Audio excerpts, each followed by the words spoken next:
நீங்கள் பார்த்துக் கொண்டிருப்பது உங்கள் விஜய்.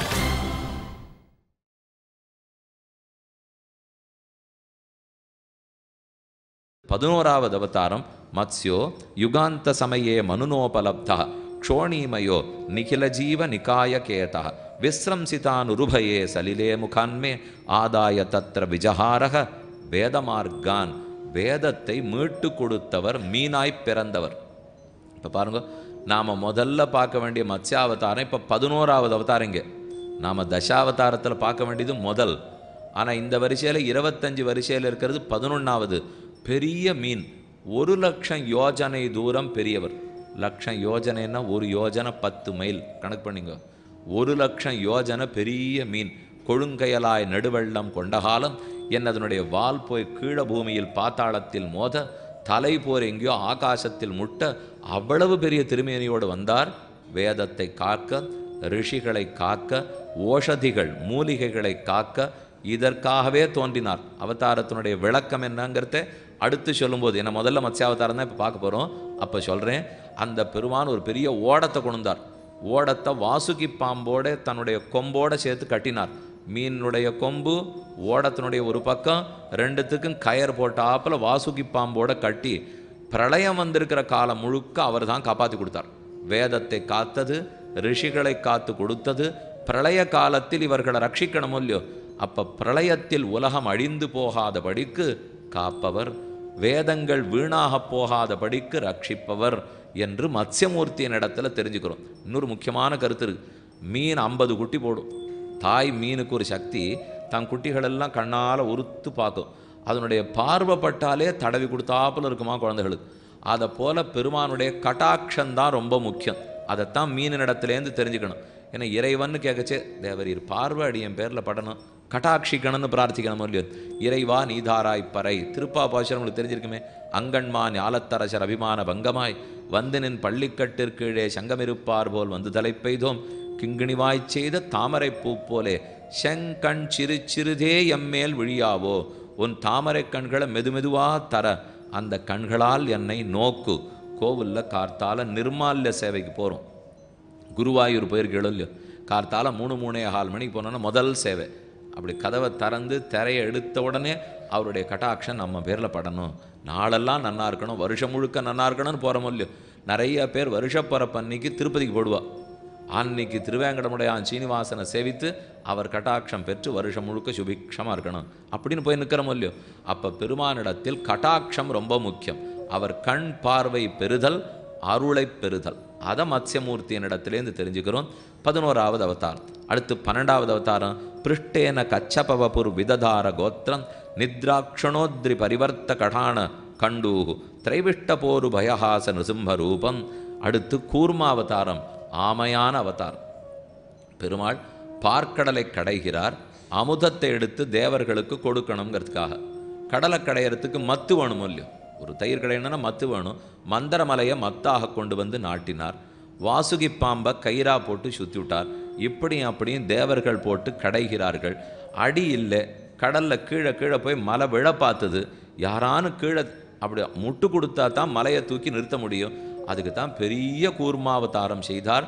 ஆமையான கேசன், ஆமையான அவதாரம். தன்னுடைய ஓடு, ஆமைக்கு மேலே ஓடு இருக்கே, ஓட்டின் பேரில் மந்தர பர்வத்தத்தை தாங்கி மலை கீழே போகாத வண்ணம் நன்கு காத்து கொடுத்தார் பெருமாள். அந்த ஓடு 1,00,000 யோஜனை தூரம் பெருசு. அப்படின்னா 10,00,000 மைல். உங்களுக்கு தோணும், இவர் தானே கணக்கு தெரியாது சொல்லிட்டு இருக்காரா, இன்னமும் 1,00,000ங்கிறார் 10,00,000ங்கிறார். அப்படியானால் நமக்கு தெரிஞ்ச பூகோளம்லாம் ரொம்ப சின்னது. இந்த சிற்றறிவுக்கு எட்டி இருக்கிற பூகோளம் மிகச்சிறியது. ஆனால் புராணங்களில் சொல்லப்பட்ட பிரபஞ்சங்கிறது மிக மிக பெரியது. நம்மால் அதை கற்பனை கூட பண்ணி பார்க்க முடியாது. நமக்கே அப்படி தெரிஞ்சு அப்படி பார்த்தா பெரிய பெரிய உருவத்தோடு பார்க்குறோம், என்னென்னமோ காரியங்கள்லாம் பண்ணுறான்னு கேள்விப்படுறோம். அப்போ பகவான் பண்ண மாட்டாரா? பெருத்த ஆமையான வடிவத்தோடு பிறந்தார். ஆமைக்குன்னு இருக்கிற கருத்து என்ன? விரோதி எதிரியை யாரையேனும் பார்த்தால் தன்னுடைய கை, கால், தலை ஆகியவற்றை ஓட்டுக்குள்ளே இழுத்துக்கும். கூர்மோங்கோ நீவ சர்வசாக இந்திரியாணி இந்திரியார்த்தேபியா தஸ்ய பிரஜா பிரதிஷ்டிதான்னு கீதையில் திருவாக்கு. தன்னுடைய காலை உள்ள எழுத்துக்கும், கையை உள்ள எழுத்துக்கும், தலை எழுத்துனுடும். ஓடு மட்டும்தான் இருக்கும். பார்த்தா ஏதோ பாறாங்கல் கிடக்கிறாப்புல இருக்கும். அதனுடைய எதிரி அந்த பக்கம் நகர்ந்த உடனே தன் கை கால் எல்லாத்தையும் வெளியில் விட்டுடும்.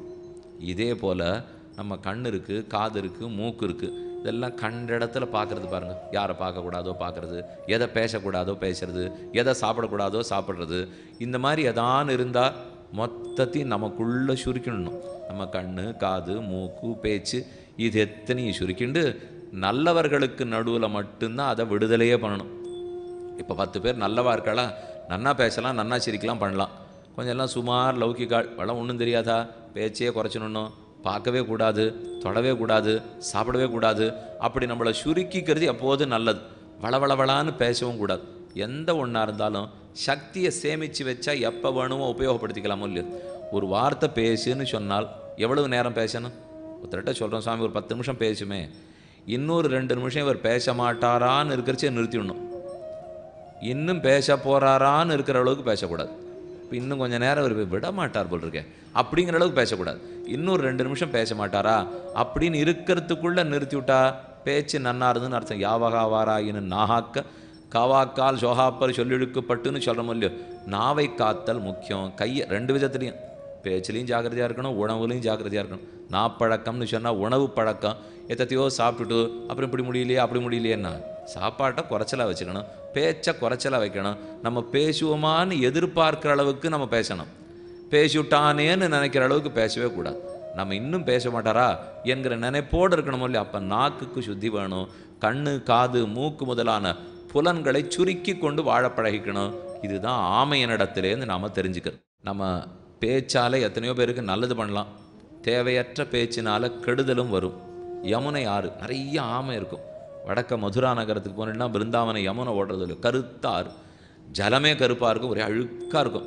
ஆனால் அந்த அழுக்குன்னு நினச்சி நம்ம போகக்கூடாது. கண்ணனும் கருப்பாக இருந்தார், யமுனையும் கருப்பாக இருந்தது. அவர் நீராடி நீராடி அவர் திருமேனில் இருந்த கருப்பெல்லாம் யமுனையில் ஒட்டின்னு இருக்கு. அதனால் நம்ம போய் நீராடினாலும் அந்த கருப்பு ஒட்டிட்டு வரணும். அப்போ தான் கண்ணனுடைய அனுகிரகம் பெற்றிருக்கோன்னு அர்த்தம்.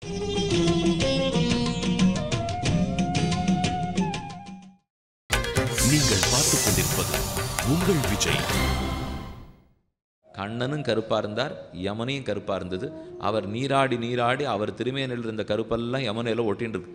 அதனால் நம்ம போய் நீராடினாலும் அந்த கருப்பு ஒட்டிட்டு வரணும். அப்போ தான் கண்ணனுடைய அனுகிரகம் பெற்றிருக்கோன்னு அர்த்தம்.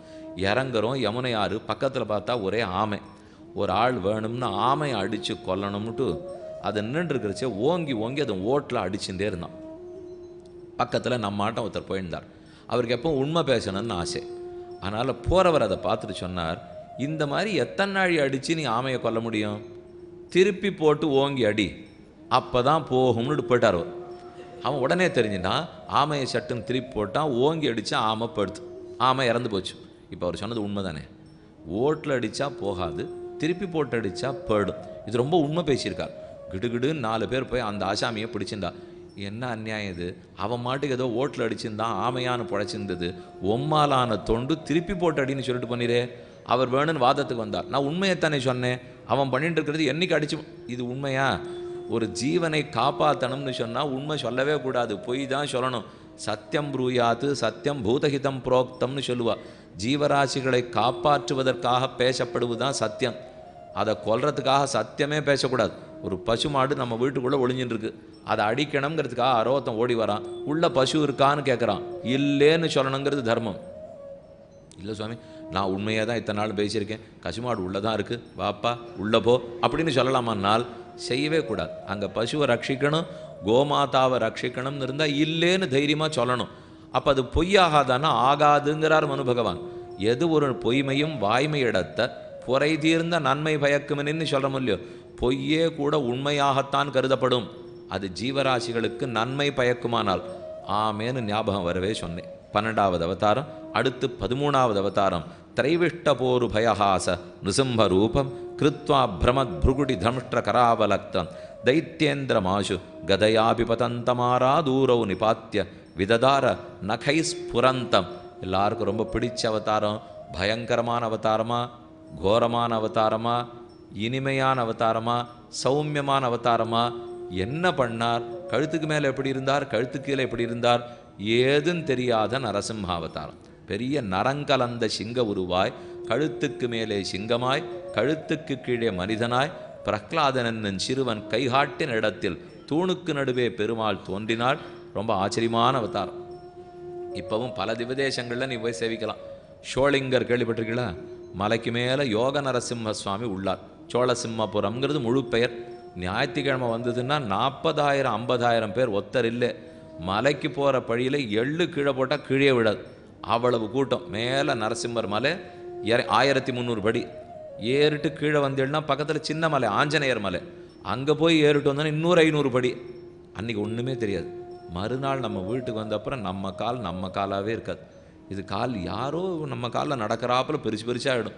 ஆனால் நிற்க மட்டும் கூடாது. பெரிய மலைக்கு போயிட்டு வந்துட்டு கொஞ்சம் ஓய்வு எடுத்துன்னுட்டு சின்ன மலை போகிறேன்னா போக மாட்டோம். அதே வேகத்தில் போயிட்டு வந்துட்டு சின்ன மலை ஆஞ்சநேயரையும் சேவிச்சுட்டு வந்துட்டா கீழே தக்காங்குளம்னு பெரிய குளம் இருக்குது, கடலாட்டம் இருக்கும் குளம். அந்த குளத்தில் குடிச்சுட்டு காலங்கத்தால் 6 மணிக்கு ஏறினா யோக நரசிம்ம சுவாமி அத்தனை ஆச்சரியமாக இருக்கார். மிக்கானை மறையாய் விரிந்த விளக்கை என்னுள் புக்கானை புகழ்சேர் பொலிகின்ற பொன்மலையை தக்கானை கடிகைத்தடங்குன்னின் மிசையிருந்த அகாரக்கனியை அடைந்துந்து போனேனேன்னு திருமங்கையாழ்வார் பாசுரம். கட்டிகாச்சலம்னு சம்ஸ்கிருதத்தில் அந்த ஊருக்கு பேர். கடிகை கட்டிகாச்சலம்னால், கட்டிகான ஒரு நாழிகை பொழுது. ஒரு நாழிகை பொழுது அந்த ஊர் மலையில் இருந்தோம்னா மொத்த பாபங்களும் விலகுமா. கட்டிகா அச்சலம், அச்சலம்னா மலை.